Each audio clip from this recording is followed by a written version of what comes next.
As you said, they are 1-1 apiece, ladies and gentlemen. This is the last match of today, the last game of today. It is Ryung as the blue Terran, spawning as the mid-right-hand position Terran. In the far left-hand position, who do we have? Mr. Frodan. We have Hasu.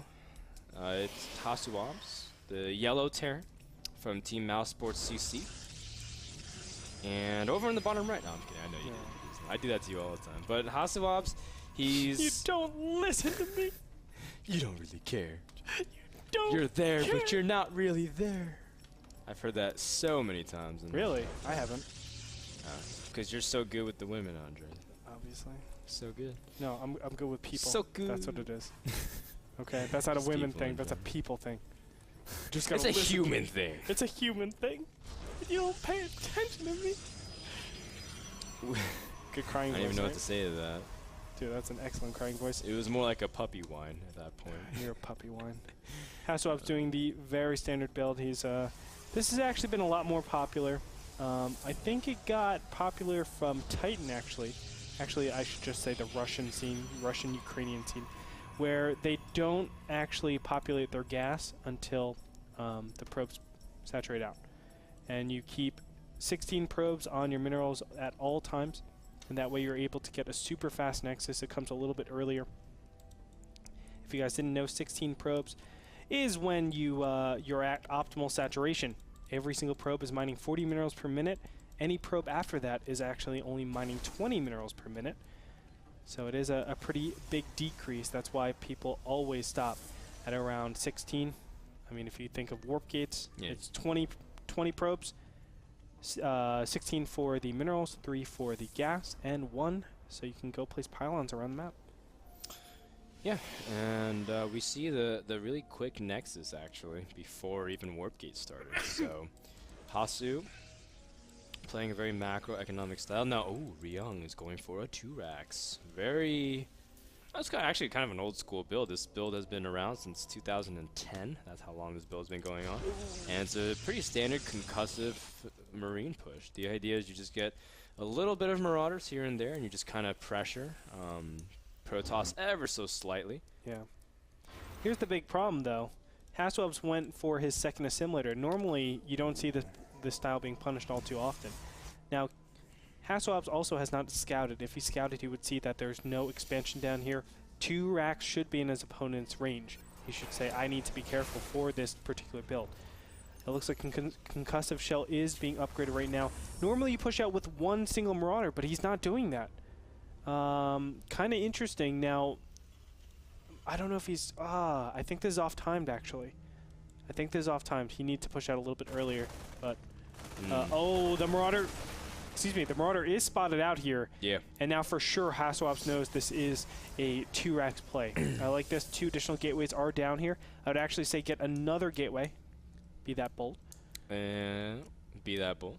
You could even be bold enough to say another gateway, and maybe another gateway after that. And another. And another. You know what would help after that, too?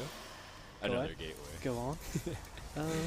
No, it doesn't help having your stalker in the middle of the map against a concussive shell marauder.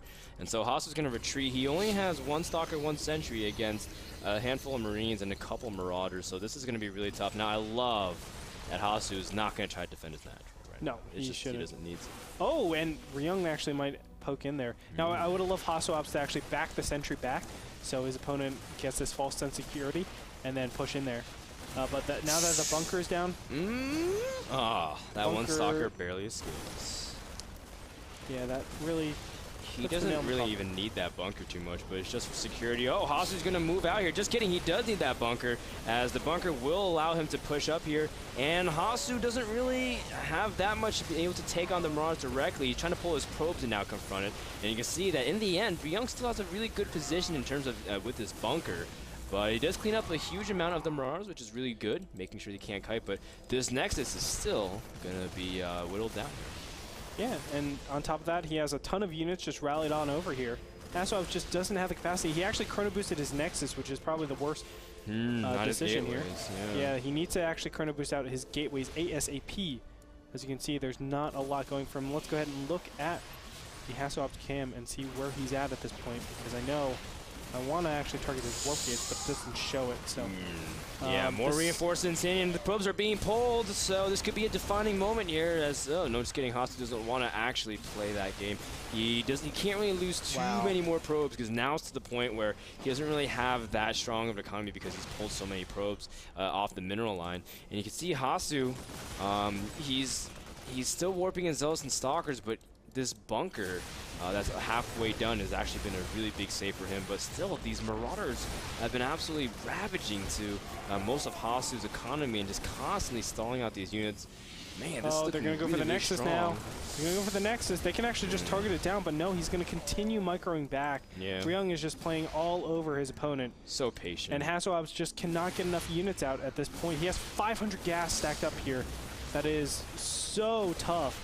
He needs to get those probes off gas immediately, but I think it's too late at this point. Just too many Marauders around here. The Nexus is surrounded. Only 115, 50. Okay, it just keeps changing. I don't even know why I'm doing that. No. The big thing is that there's a transition planned out to this. Ryung, he's got an expansion. He's teching behind this. There's no options left for HasuObs. You can see he's force fielding there out of desperation, but not really able to do much. HasuObs running out of options. You can see that the Marines and Marauders are kiting, and there it is. GG, well played.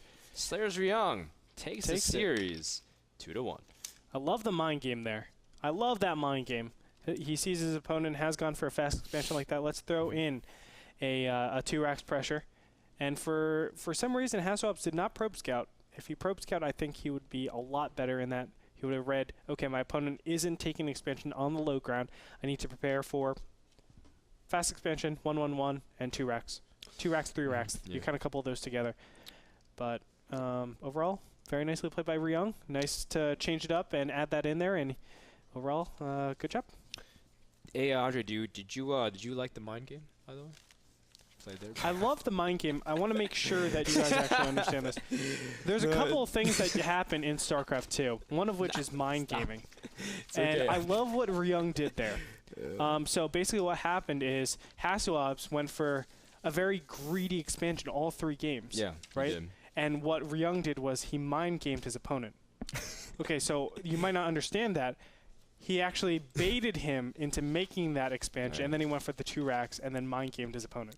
Thank you, Andre, for that enlightening experience. That series was brought to you by Game Minder, the people that make it possible to remind you about NASL broadcasts. Download the free application at handleoliver.com. We'll give more information at our show outro.